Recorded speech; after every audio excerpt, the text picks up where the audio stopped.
अस्सलाम वालेकुम, welcome back to my YouTube channel. Hope you are all doing well. सबसे पहले दुरूद व सलाम अल्लाहुम्मा सल्ली व सल्लिम अला नबिय्यिना व हबीबिना मुहम्मद व आलिहि व सहबिही सल्लल्लाहु अलैहि वसल्लम। आज की वीडियो में आप लोगों के साथ ENG 201 का GDP सोल्यूशन शेयर करने जा रही हूँ।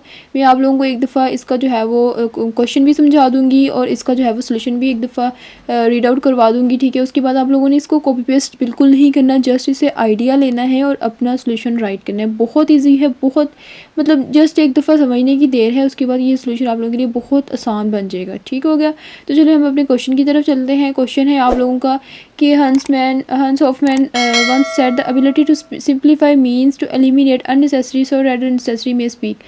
अच्छा, ये इसका जो है वो एक क्विट है और इसमें क्या उसने कहा है कि जो होती है ना, लाइक किसी चीज़ में, किसी भी आप कम्युनिकेशन कह दें या कोई भी चीज़, उसमें से अननेसेसरी चीज़ों को निकालना ताकि जो नेसेसरी हैं वो स्पीक कर सके। इसका मतलब ये है कि जो नेसेसरी है उनका मतलब समझ आ सके, ठीक है। अननेसेसरी चीज़ों को निकाल के नेसेसरी चीज़ों को जो है वो प्योरीफाई करना, तो ये जो है वो ज़्यादा इसके लिए बेहतर है ताकि नेसेसरी चीज़ें जो है वो हमें बेहतर तौर पर समझ आ सके, ठीक है। तो ये इसका क्यूट है। अब उन्होंने कहा है कि इसने कहा इस मुहावरे का आपके मतलब इफ़ेक्टिव कम्युनिकेशन पे उससे क्या रिलेशन है, ठीक है। Principle of concreteness in effective communication में कंक्रीटनेस का प्रिंसिपल आप लोगों ने इसके अबाउट जो है वो ENG 201 में कम्प्लीटली मतलब डिटेल में पढ़ा हुआ है, ठीक है। तो कि इफ़ेक्टिव कम्युनिकेशन में कंक्रीटनेस क्या होती है, क्लियरेंस क्या होती है, हर एक चीज़ की, आपकी सेंटेंसेस की, आपकी कम्युनिकेशन की, तो उसमें ये जो क्विट है ये किस तरह से रिलेटेड है। तो चलिए हम अपने सोल्यूशन की तरफ चलते हैं। आप लोगों ने इसमें जस्ट 200 to 250 वर्ड्स लिखने हैं, इससे ज़्यादा नहीं लिखने, ठीक हो गया। Hans Hofmann quoted the ability to simplify means to eliminate the unnecessary so rather than necessary may speak beautifully captures the essence of concreteness in effective communication. Concreteness focus on clarity, precision and relevance, ensuring the core message is not diluted by irrelevant details. Clear है कि इसका basically मतलब ही, concreteness का मतलब ही ये होता है। अब ये क्विट जो है ये कंक्रीटनेस से किस तरह से रिलेटेड है। कंक्रीटनेस का मतलब ही ये होता है कि हमारा जो मैसेज है ना कम्युनिकेशन में वो क्लियर हो, प्रिसाइज़ हो। मतलब प्रिसाइज़ का मतलब होता है जितना पूछा जाए सिर्फ उतना ही बताया जाए, ये नहीं अगला पिछला निकाल के जो है वो हम बताने बैठ जाए, और रेलिवेंट हो, ठीक है। तो अगर ये तीन चीज़ें हैं तो समझ लें कि आपकी कम्युनिकेशन में कंक्रीटनेस है, ठीक हो गया। तो ये जो इसका क्यूट है इसका मतलब ही ये है कि अननेसेसरी चीज़ों को निकालना कि अपनी कम्युनिकेशन में से। इफ़ेक्टिव कम्युनिकेशन वही होती है जिसमें से अननेसेसरी थिंग्स को निकाल के नेसेसरी थिंग्स को क्लियर करना ताकि उसका मतलब समझ आ सके, ठीक हो गया। आपने इस वे में इसको लेना है और अपनी मतलब जो आपको समझ आ रहा है अपनी इस डिस्कशन का मतलब ही ये होता है ना कि अपने अपने थॉट्स को बयान करना। यहाँ से आप आइडिया ले सकते हैं और इसके अकॉर्डिंग आपने अपने अपने थॉट्स को बयान करना है, ठीक हो गया। Simplifying as Hoffman suggest involves distilling complex idea to their essence without losing meaning, ठीक हो गया। जितने कॉम्प्लेक्स आइडियाज़ होते हैं उनको डिस्टिल करना, उनको मतलब कि इजी वे में बयान करना, लूजिंग मीनिंग, उनका एक्चुअल मीनिंग लूज़ किए बगैर। ये नहीं कि हम उसको सिंप्लीफाई करने बैठे और कॉम्प्लेक्स थी चीज़ उसको सिंप्लीफाई करने बैठे और अंदर से जो मीनिंग उसका एक्चुअल था वही हमने निकाल दिया, इस तरह से भी नहीं करना, ठीक है। This aligns with concreteness, which emphasizes delivering specific, tangible, and direct information. By removing extraneous content, the communicator ensures that the critical points stand out, making the message clear and impactful. ठीक हो गया। Extraneous content का मतलब होता है जिसकी ज़रूरत नहीं होती, जो मतलब irrelevant होती हैं, उनको अगर हम निकाल दें तो कम्युनिकेटर जो है वो अपने मैसेज में को क्लियर और इम्पैक्टफुल बना सकता है, ठीक है। क्लियर पॉइंट और क्रिटिकल जो पॉइंट्स हैं उनको जस्ट रख के, ठीक हो गया। तो ये होती है हमारे सेंटेंस में, हमारी कम्युनिकेशन में concreteness. For example in a professional setting instead of saying the process involves a significant number of steps that vary depending on the situation. अब ये देखिए इस सेंटेंस में ये एक कम्प्लेक्स सेंटेंस है, ठीक है। A concrete message would specify the process include 5 steps. Just देखिए the process involves a significant number of steps that vary depending on the situation. इस जो है वो सारी सिचुएशन को समझने के लिए मतलब थोड़ा टाइम लगता है, लेकिन ये वाला एक sentence the process involves 5 steps ये क्लियर है बिल्कुल, और ये बता रहा है कि इसमें 5 स्टेप्स है, ठीक है। तो इस तरह की चीज़ें इस सेंटेंस को इस सेंटेंस में जो है वो हमने सिंप्लीफाई कर दिया और कंक्रीट बना दिया, ज़्यादा कंक्रीट ये हो गया हमारा, ठीक है, और इसमें से हमारी इन्फॉर्मेशन भी ओमिट नहीं हुई। तो इस तरह से कंक्रीटनेस को हमने जो है वो अपनी कम्युनिकेशन में रखना होता है।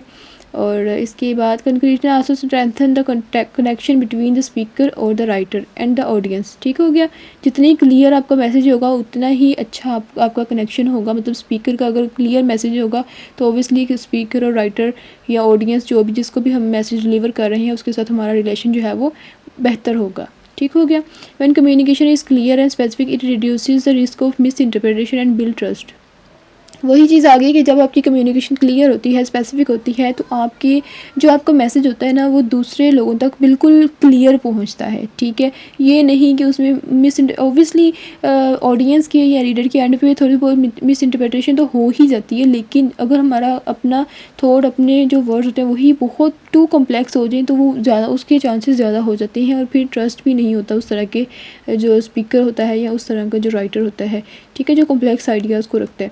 The audience is more likely to engage with an act upon a message that is direct and meaningful. अब उन्होंने ये भी बता दिया कि ऑडियंस जो है ना, जैसे आप लोग खुद समझ लें कि आप एक बुक पढ़ते हैं ना, तो उसमें अगर तो आपको मैसेज जल्दी मिल जाता है, मतलब स्टार्ट के आप 2-3 पेजेस पढ़ें तो आपको जो है वो समझ आने लग जाए, तो डेट्स इट। अगर आपको थोड़ा सा कम्प्लेक्स लगता है ना, लाइक उसकी वर्डिंग, उसकी वोकैबुलरी थोड़ी सी कम्प्लेक्स लगती है या उसमें घुमा फिरा के जो है वो चीज़ें बताई जा रही होती हैं, तो फिर आप क्या करते हैं, उसको स्किप कर देते हैं। ठीक है, तो ये कहने का मकसद है कि ऑडियंस भी उसी चीज़ को पसंद करती है जिसमें मैसेज डायरेक्ट हो, मीनिंगफुल हो और उसमें कॉम्प्लेक्स चीज़ें ना आई हों।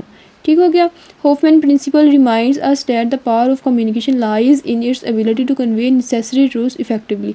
होफमैन का जो प्रिंसिपल है ये इसी चीज़ को हमारे जो है वो इसी चीज़ को हाईलाइट करता है कि हमारी कम्युनिकेशन में मेन जो पावर है ना हमारी कम्युनिकेशन की, वो यही है कि हमारा जो मैसेज होना चाहिए वो बिल्कुल क्लियर होना चाहिए और सच्चाई पे बेस होना चाहिए। ठीक है, ट्रूथ्स को जो है वो कन्वे कर रहा हो, ये नहीं कि कुछ भी हमें जो है वो हमने बोल दिया और उसका कोई मीनिंग भी नहीं है, कोई उसका मतलब भी नहीं बन रहा। By simplifying and being concrete we ensure that the message resonates and fulfill its intended meaning, intended purpose. ठीक हो गया। जितना हम अपने मैसेज को सिंप्लीफाई रखेंगे, जितना हम कंक्रीट रखेंगे, उतना ही जो है वो आप लोगों का मैसेज ज़्यादा इफ़ेक्टिव होगा और ऑडियंस भी उसको जल्दी पिकअप करेगी।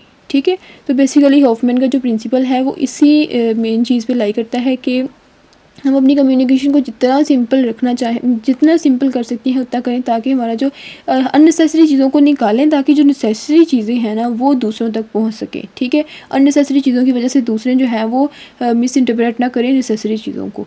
ठीक है, इस थीम को आप लोगों ने अपने माइंड में रख के इस पे जो है वो 200 to 250, ये मैंने 300 से कुछ अबव ही होंगे वर्ड्स आई थिंक, तो ये मैंने लिखी है जिस आइडिया के लिए। आप लोगों ने 200 to 250 वर्ड्स जो है वो जल्दी से अपने मोबाइल पे भी लिख सकते हैं।